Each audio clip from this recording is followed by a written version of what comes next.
menjadi salah satu program prioritas Kabupaten Kapuas dalam rangka mewujudkan pemerintahan yang bersih dan berwibawa. Dari Kabupaten Kapuas kita menuju Kabupaten Murum Raya.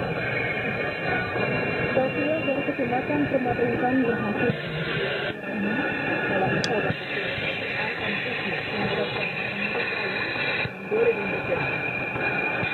Bupati Murum Raya dalam sambutan tertulis dibacakan Wakil Bupati Darmadi pada penutupan MCC tersebut memberikan apresiasi kepada kafilah Permata Intan yang sudah berhasil meraih juara umum.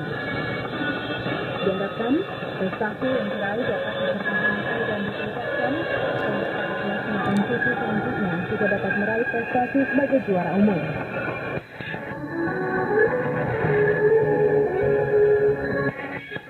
Provinsi Kalimantan Tengah ditampuk ke Tawaran Timur bulan Mei mendatang.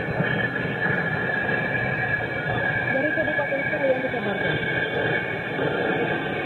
Badan Pemberdayaan Perempuan dan Keluarga Bintara BPPKB Kabupaten Serian terus melakukan pembinaan secara maksimal terhadap remaja. Menurut Kepala BPPKB Kabupaten Serian, pembinaan terhadap remaja tersebut dilakukan karena remaja merupakan aset bangsa dan